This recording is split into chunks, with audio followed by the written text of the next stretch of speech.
We are now living in the age of idiocracy. It used to be a satirical dystopian noughties comedy by Mike Judge. Now it's just who we are. Today we have a political class unshakably tied to a Brexit that we all agree is damaging us. We have legions of Trumpsters, unflailingly supportive of their hero. Some even go as far as thinking he's the new messiah. Like I've always said, I wish I'd known how gullible half of us were. Because I would have started more pyramid schemes. Like we have scores of people ready to believe that nurses and junior doctors are just being selfish and money-grabbing. And it's like, if these people were just naturally selfish and money-grabbing, I'm pretty sure being a trainee nurse would be bottom of the career choices, mate. There are other, more lucrative jobs that kind of person runs to. Stockbroker, property investor, Tory donor. But people believe it. Because people are... What? Don't say it. Say what? You can't call these people stupid.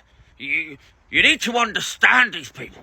What, like this guy? Hey, woke! Stupid fucking wokey! You woke!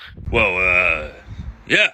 Well, we better get started because clearly there's a lot to get through. So fuck that. People are stupid. People believe that a billionaire narcissist sociopath is on their side. Like, wow! How lucky is it that this psychopath who's only ever shown interest in himself is now suddenly, inexplicably fighting for me? That's lucky, isn't it?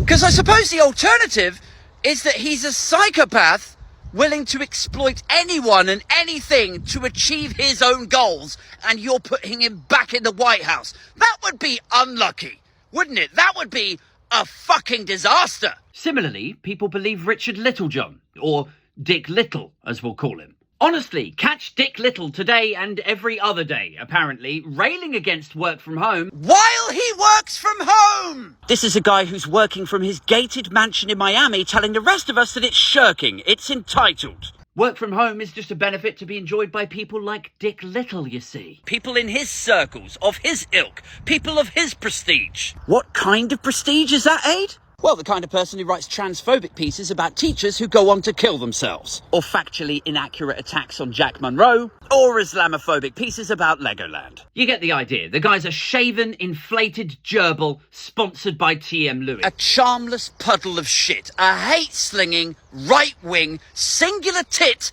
in a double-breasted suit. He's the kind of guy that loses his shit over diversity targets. You know, when people are like, well, let's just minimise the number of overrepresented individuals from this particular ethnic background. Then he's like, no, I don't like that, before he metaphorically jumps in the HMS Farage and cocks his harpoon gun. Like, yeah, I'm actually okay with limiting the number of people from this particular ethnic background. The guy's a fucking joke. But like many jokes, some idiots take him seriously. Anyway, now he's back once again with one of his greatest hits. He's happy to tell us to get back to the rat race, spaff hundreds of pounds on train fare, an hour in, an hour back home, never see our kids. All for no material benefit, by the way. There's no study that shows there's an uptick in productivity if you drag your ass into the office and back. So it's all for fucking nothing. All the while, he emails in his shitty Daily Mail pieces from Florida. Like, what's your monthly train fare?